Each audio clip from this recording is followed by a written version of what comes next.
Okay, let's look at the last thing, and that is the trig graphs. Again, I'm not going to reteach it, guys. It is in the course. I'm just going to look at a broad overview of it, and it's actually not a very difficult topic. Okay, so basically, the most important thing here is to understand the parameters and what happens when we have an expression like this. So we're going to have a basic sine graph, and it's important to understand what the sine graph looks like. When you start drawing a graph, divide your graph into 4 parts. You'll have your starting point and your ending point. Okay? For a basic sine and cos, that would be 360 degrees. Okay? For sine, you will start on the x-axis, and for cos, you'll start on the y-axis at 1. That's not for your basic one. For sine, you'll end where you started on the x-axis, and for cos, you'll end where you start on the 360 degrees. Okay? Now you divide it in half. Okay? In halfway, you'll be back where you started. Okay? So for cos, you'll be there. Okay? Actually, no, I lied. You won't necessarily be back where you started. For cos, you'll be at your lowest amplitude. For sine, you will be back where you started. Okay? So this is sine. Okay? And then you divide what you divided in half again. So for sine, you're going up and reaching there, going down and reaching there, coming down and reaching there, and going back. So that's your sine graph. Shucks, that is a pretty sine graph. And there's your cos. Cos goes there, there, there, there. Okay, so do you see how I've divided? I took my period and I divided it in half and then in half again. And that just gives me a nice way to draw my... Oh, that one's even better. Okay. And now this is the basics. Now what I want to show you is what the parameters do to the function. So for example, one parameter that we get is an A in front. I call it an A because that's the amplitude.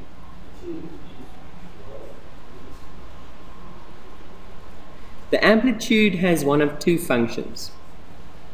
One, it stretches the graph, because for every answer that you get, it gets multiplied with an A. So if the answer you get, so for example, sine of 90 degrees, notice there is the 90 degrees, there's 180 degrees, there's 270 degrees. Sine of 90 degrees, if we follow the blue graph, there's sine of 90. And sine of 90 is equal to 1. But now that 1 is being multiplied with an A. So if A is more than 1, it's going to stretch it. So for example, if A is 2, it means that when x is 90, my answer will be 2. So this graph will actually be stretched up like that. And when x is -1, it will be stretched down to -2. But it doesn't affect the period. You notice? So the amplitude changes it like that. If the coefficient there is negative, okay, it means that whenever I get a positive answer here, it's get multiplied with a negative.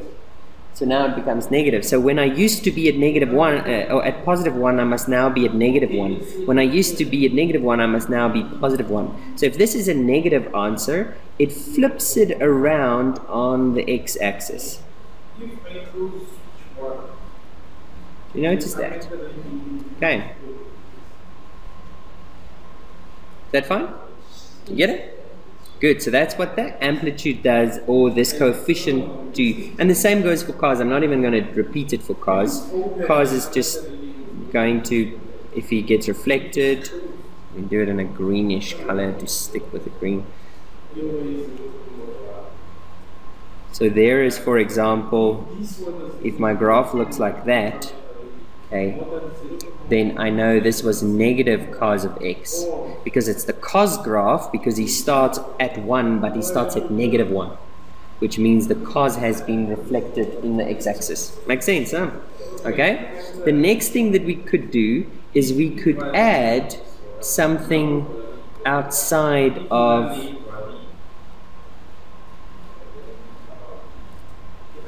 the sign. So notice I'm not adding it to the x, I'm adding it to the ratio, not into the ratio. I'm adding it outside the ratio. So what happens is whenever I get a value, and I must maybe try and clear a little bit of space here. So for now, let's just ignore A. Let's just assume A is 1 and see what does C do on its own. What C does is whenever I have an answer, so let's say sine of 90 degrees gives me 1, now I add C. So C might be something simple like 1. So my answer is 2. But when C was equal to, I didn't show you this earlier, sine of 0, when I was working with my amplitude, if sine of 0 is 0, but if I multiply it with 2, it stays 0. So this point didn't move, it just stretched the graph up and down. But now, if sine is 0, sine of x is 0, so x is 0, sine of x is 0. Now I plus something like 1, this moves this point up 1. So you notice what I do is I call this the center line, because that's the middle of this cyclic graph. And so what happens is that this whole thing shifts up. When I get to 0, I should now be at 1. When I get to negative 1, I should now be at 0. When I get to 0, I should now be at 1. So here's my new graph. And notice, yeah, the y values have all shifted up 1. So this center line used to be 0. Now the center line is equal to 1. So that's actually how I start drawing my graph, is I find my correct center line. And I do this dividing my center line up into 4, rather than dividing my x-axis into 4. So I start finding my center line and I just make as if that's my x-axis. And I draw everything from there.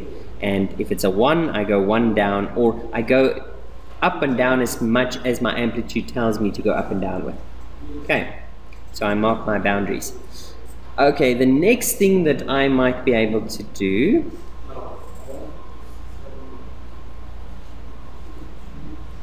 is I can add something to the x itself.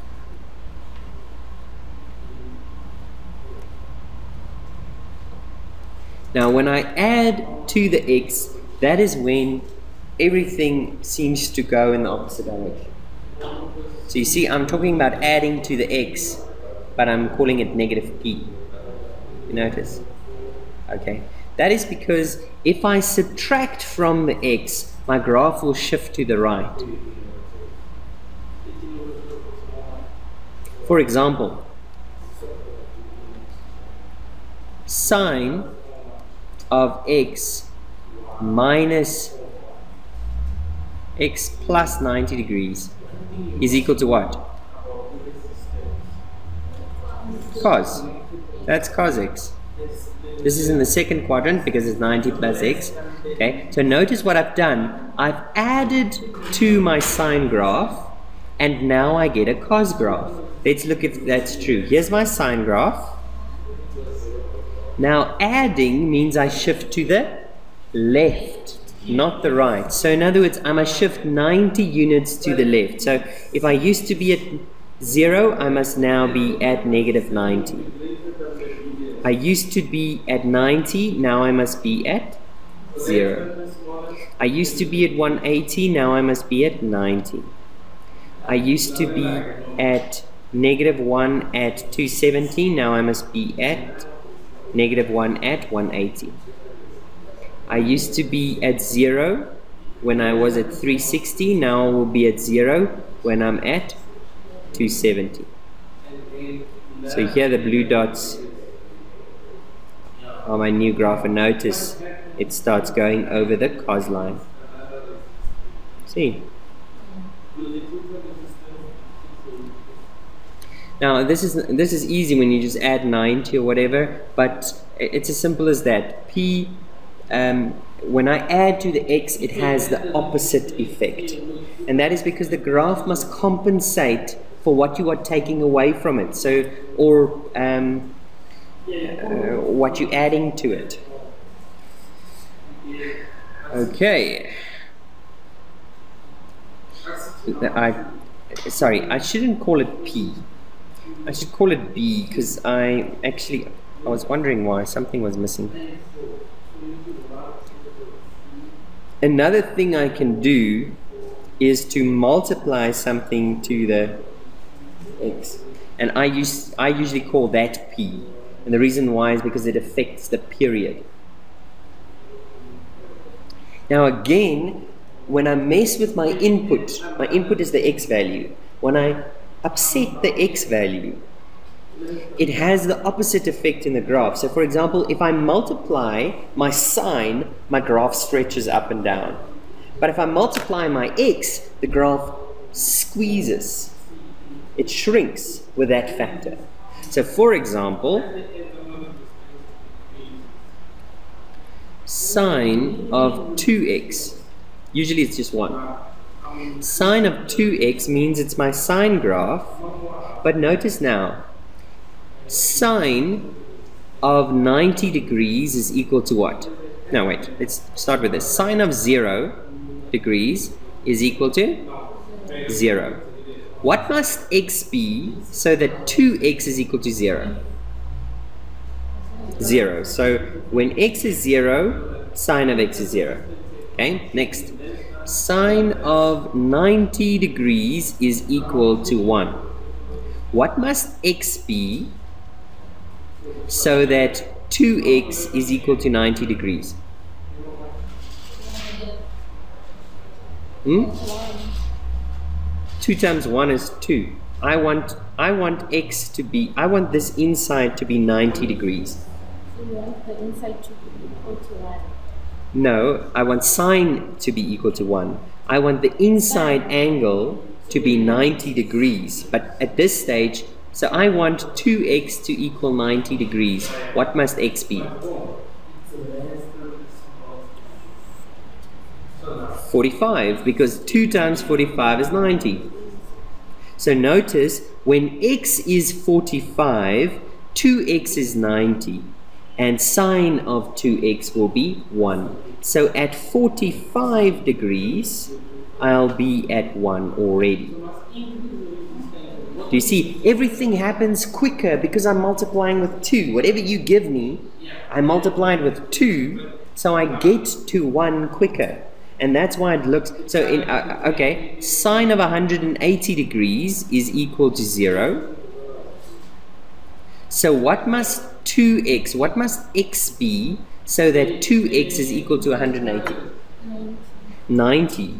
So when x is 90, sine of 2x will be 0.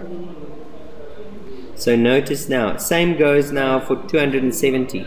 Half of 270 is 135. That's here. At 135, instead of being there at this point, I'm there in half the time. Instead of being at that point, I'll be there in half the time. So notice what has happened to my graph. It's been squeezed up. The period has changed. So the period means how long does it take for me to get back to where I started. Okay, so the period, so your amplitude is always A.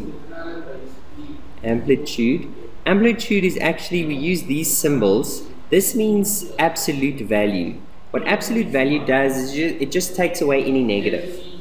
So even though there might be a negative 2 in front of your sign, the amplitude is still just 2. Do you understand that?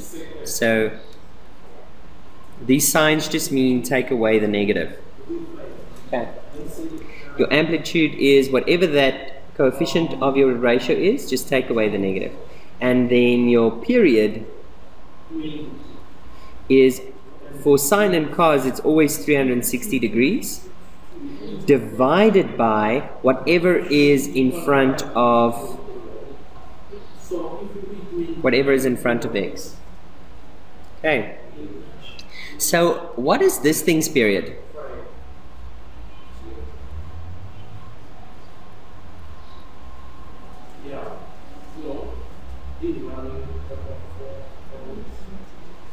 Nice. You hear me? Yeah. I thought you were there. In this year.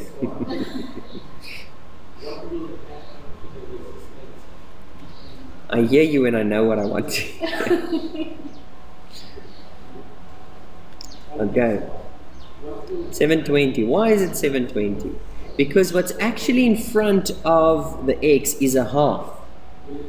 So for example, if I have a half x, or I write it as x over 2, that's the same thing. A half times x, or x divided by 2, is the same thing. So if I take 360 divided by a half, how many times does a half go into 360? Well, 720 times. Dividing by a half and multiplying by 2 is the same thing. Is that okay? You get that? Now again, why? Because each time you give me something to put in, I halve it. So if you want sine of 90 degrees, but each time you give me an angle, I halve it, the angle that you have to give me must be 180. So that graph, sine of x over 2, will look like this.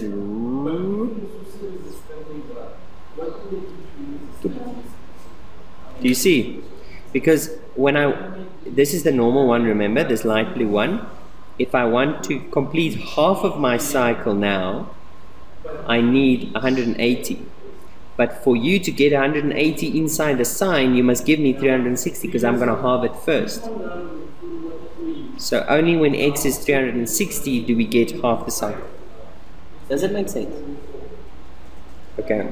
I'm not going to look at tan much just because we're running out of time and it's not so common. Now one thing that I want you to notice just a little bit here is, for example, the intersection points of graphs. Okay. And one thing that you should notice is that intersection points of graphs will repeat itself. So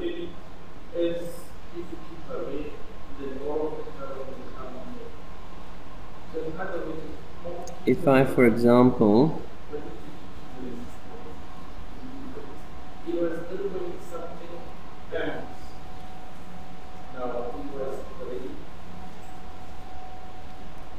discontinue this graph,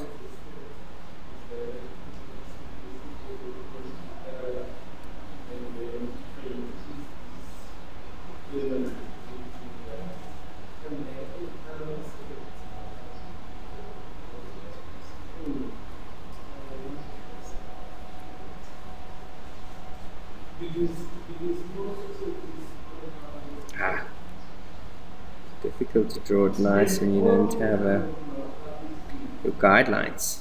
Okay. So I want to show you these intersection points. Notice that here there's an intersection, and there that intersection repeats itself. Okay. There's an intersection, and there that intersection repeats itself. Now the distance between this is obviously the period. The distance between here is obviously the period. So if we knew what this answer was here, and this answer incidentally is 45 degrees, what will this answer be here?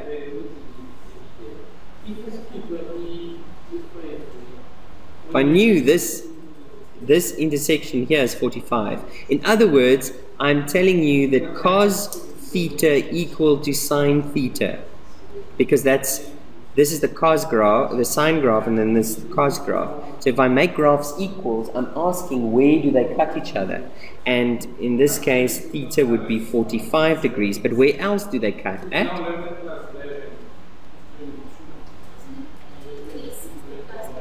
Yeah, so in other words, at 405. The next one will be here, but again that one. Now for this one, notice now that this one will have the same distance. It will also have here, just in the opposite direction. So this one is 180 plus 45, which is 225. So another solution would be 225. What would be the next solution? This one.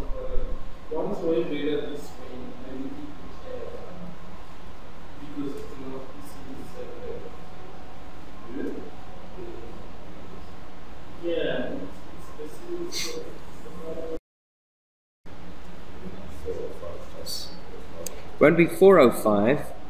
It will be this solution plus the period. 225 plus 360. Which would be 685. You get it? Okay, then one last thing is just some algebra relating to graphs. Okay, we have spoken about this before. We just looked at fx equal to gx. So I've got two graphs, and I'm asking you to solve for x. This means, where do they intersect? Because graphs are equal where they intersect. Okay? Because the x values here, they've got the same x value and the same y value at the same time. Same thing here, same x value and the same y value at the same time. Does that make sense? Okay? Now I could ask you something like this. Fx, where is fx greater than gx? What does this mean?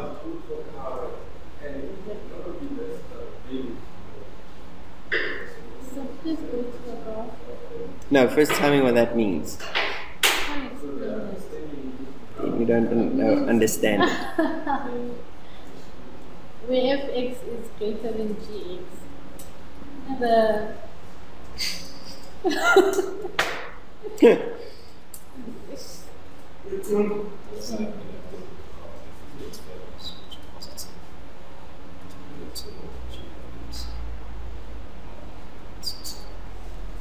Not necessarily. What are we comparing if we're not comparing it to 0? If I compare something to 0, then I'm saying one is positive and one is negative or whatever. But I'm comparing it to g. And the values of fx grades. Hold on, that's what it means. The fx is the y values, isn't it? And gx is y values. In other words, it's asking where is the y values of f. So let's say this is f and that is g. Exactly, sir. That's what I was saying. You weren't saying anything. F and then this one, sir. You weren't saying anything. You were showing me stuff. Guys, learn this principle. If you can explain something, you understand it. If you can't explain it, you don't understand it. You might know how to do it, but you don't understand it. Okay? Understanding means you can put words to it. So, if we said f, okay, is the green one. So, if I draw a line, a vertical line, and I cut f higher than I cut g, it means that the y value for f is bigger than the y value for g. So, for all this part, up to the intersection point, that will be the case. So between 0 and 45, so this answer would be between 0 and 45 degrees. And since it didn't ask, okay, 0 might be included because at 0, it's still true. But at 45 degrees, they are equal. And we just asked f greater than, so it would not include. then also, in other words, or, now we find the next part. You see between 45 and the next intersection point, green is at the bottom the whole time. So wherever I draw a horizontal line, the blue will cut higher than the green. Until the intersection point. Intersection point is exactly that point where the one starts being at the top, another one starts being at the bottom. So at this point, from here we said this was 225. Up to that intersection point, we said that was 405.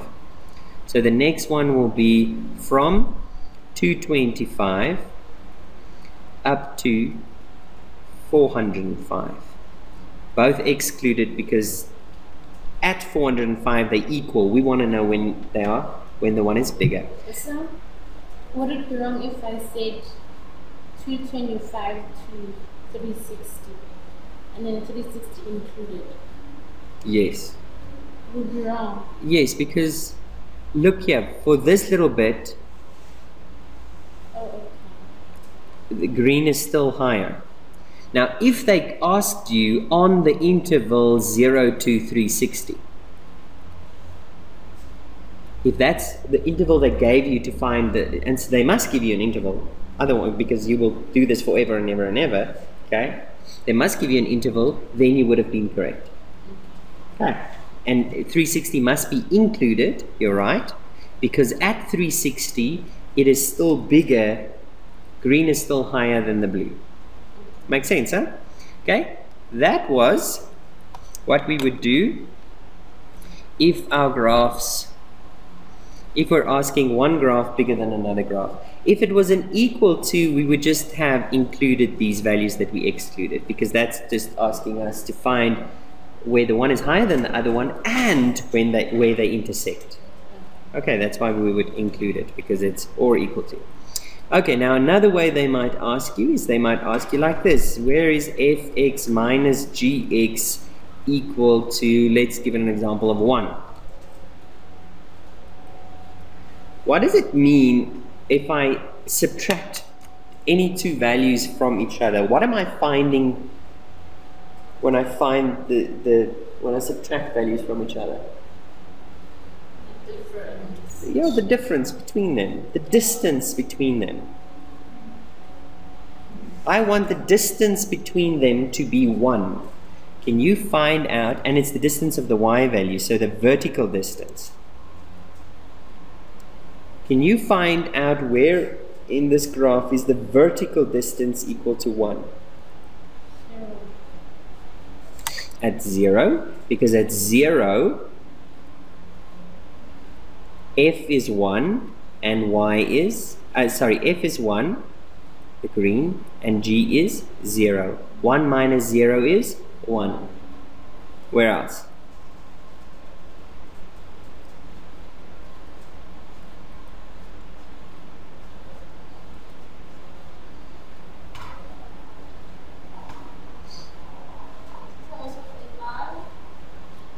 At 45, they both cut each other. So at 45, whatever this answer is here, both of them have the same. So if I take one minus the other one and they're both the same value, I'll get 0.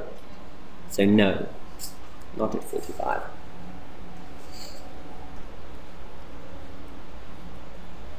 And at the end, 360, yes. Because at 360, I'm back where I started. The green is at 1, the other one is at 360. So again, our solutions will be repeated every 360, or period. In this case, the period is 360. So the solution will be repeated every period. Okay? So yes.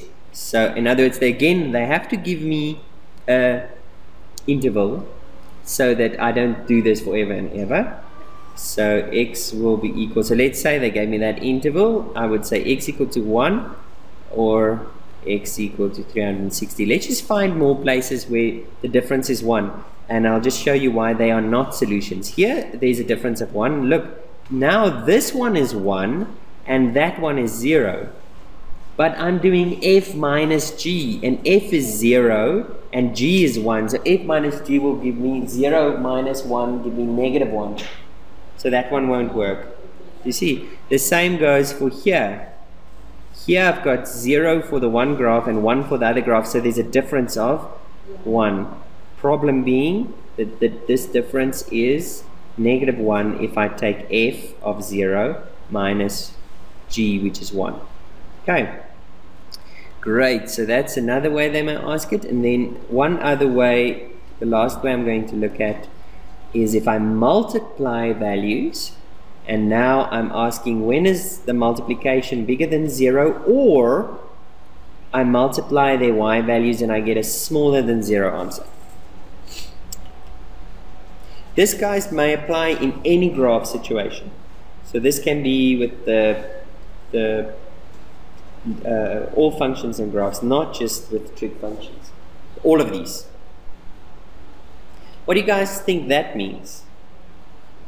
Aren't you saying that the value for f and g either has to, for the first one, because it's bigger than 0, they both have to be either positive or negative? Right. Both of them are positive or both of them are negative, because I get a positive answer. In the bottom one, I get a negative. So one of them is positive, the other one must be the opposite sign, because it must be a positive or negative, or a negative positive. But in graph language, what does that mean? What do I mean if I say that my one graph is positive and my other graph is positive? Isn't it something to do with the A? No. The gradient? No. Because this is not derivative. The derivative is the gradient. Okay. This is, what is this? Y value. The y value of the one times the y value of the other one must be positive, or it must be, both must be negative. In other words, if I draw a horizontal line like there, it must both cut on the positive side, or it must both cut, yeah, I cut both on the negative side. Notice?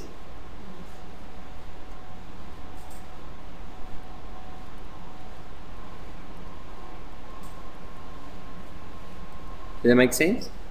You understand? So in other words, if I ask this question, I'm asking where are both of the graphs above the x-axis at the same time, or below the x-axis at the same time. If I ask this bottom one, in other words, I want them to multiply to get negative, I want one to be at the top and one at the bottom at the same time. Okay, so for example, where are both of them at the top at the same time? Well, here this one comes to the top and this one is at the top. The moment one of them goes to the bottom, it's done. So here this one goes below. So up to here, both of them are on top. You see? After this, this one goes below. So now I just wait for the other one to also go below. From here onwards, both of them are at the bottom. And then I just look for the first time that one of them go to the top again, because then one of them are at the top. So here for this interval, both of them are at the bottom. For this interval, both of them are at the top. So if I multiply their values, I will get positive. If I multiply them to negative values, I'll get positive. Now I just wait till the next one goes to the top again. There he goes as well. So from here onwards until the next one goes to the bottom, this is again the next interval where they will both be at the top. You see, there's that one at the top, and there's this one at the top. Anything further than there. Now, all the other intervals, the one is at the top and the other one is at the bottom. So notice, for this interval, this one is at the top, that one is at the bottom. For this interval, this one is at the top, and this one is at the bottom. And then for this interval, that one is at the top, that one is at the bottom. See that? Okay.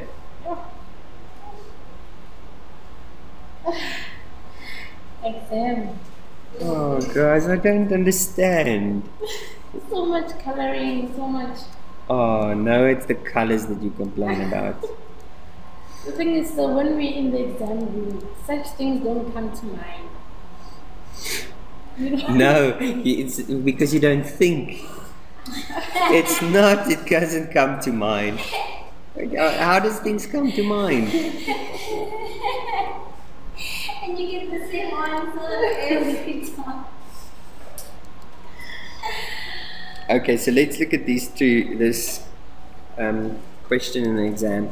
So they give us two graphs already. They even give us the graphs and the equations. That's very kind of them. Usually they leave something out there. Okay, but now they ask to use these graphs to answer some questions. What is the amplitude of G? So if you just looked at G, what would you say? What is the amplitude? Now the amplitude is how high it goes above its center line. Not how high it goes, but how high it goes above its center line. So for G, what is its amplitude? 2. Can you see why it's 2? So its center line is here in the middle. You can see it goes nice around the center, and then it goes all the way up to 2. Okay?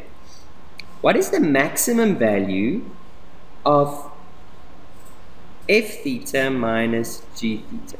Now, you can either try and find, so what did we say? What do we get when we subtract two graphs from each other?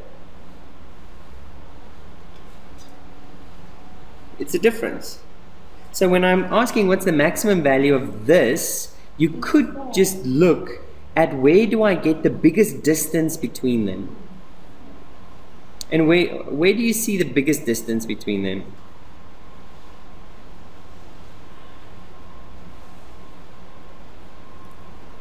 On this interval. And again, we are saying f and g values. So in other words, we're talking about vertical distances. Isn't it between 90 and 90? No, it's not an interval. They're asking what is the maximum distance between the values. Where do you see 4? When?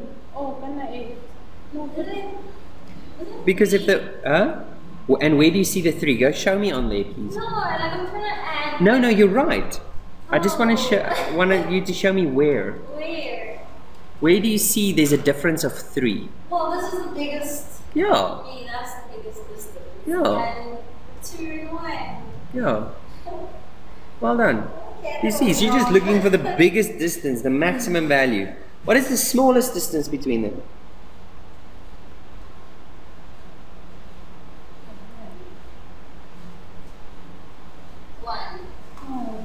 No, 0. Because they cut at some point. Yeah, how's that a distance? If she goes sits on your lap, the distance between the two of you is 0. Exactly.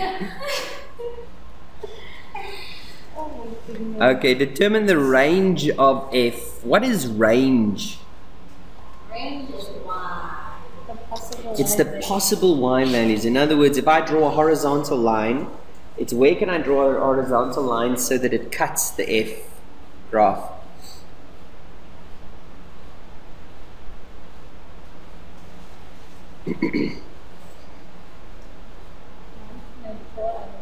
Basically, it's what's the smallest value f ever here has and the biggest value, and it's between those two. What's X value is a y value. Yeah. What's the biggest y value f ever gets? What's the highest it ever goes? 2. What's the lowest it ever goes? 0. So what's its range? 0. Not 2 to 0. You can't go 0 to 2. Are they included or not?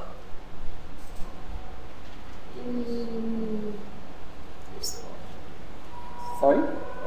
They are included. So yes. Why? Because he does touch the x-axis and he does touch the 2 at the top. It's not that that it's like an asymptote that he never reaches it. Okay, he actually does get there and then he starts going down again. So it's included. Problem with that?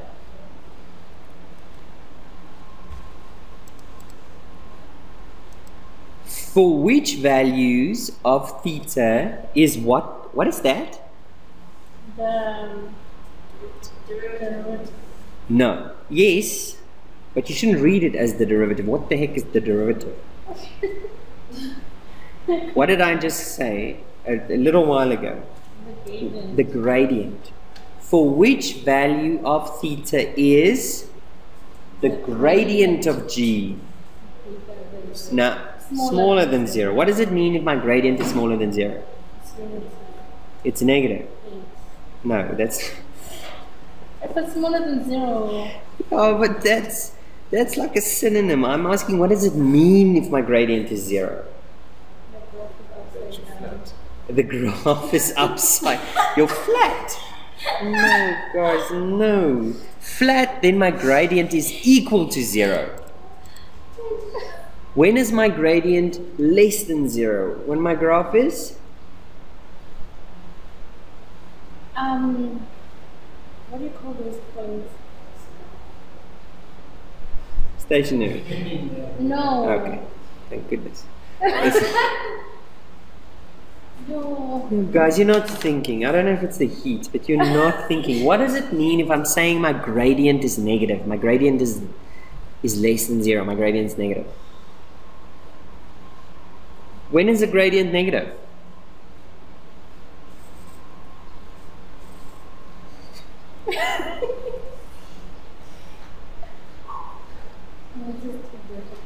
It's not. It's one of the simplest. When is your gradient negative? How do you know something's gradient is negative? No. What is gradient, guys? The steepness of something. So when is the steepness negative? When you're going down. Come on. Okay, so here we go. When is my... They ask, when is the gradient less than 0 on this interval? So we're going between here and there. When is my gradient negative? When am I going down in? 180 to 90. No, 180 to 0. All this time. So guys, if you don't understand that gradient is the steepness of the graph, negative gradient means I'm going down, positive gradient I'm going up. If you don't understand that the derivative is the gradient, then this question seems difficult, but it is a very, very simple question. This whole question was very, very simple. Okay, and there's nothing, guys, there's nothing I can do for you if you don't try and understand maths. It's not just learning what do I do in this situation, what do I do in that situation. It's actually knowing what is gradient, what does negative gradient mean, and the works. But that's then me for trig. I don't know if you guys have any more questions.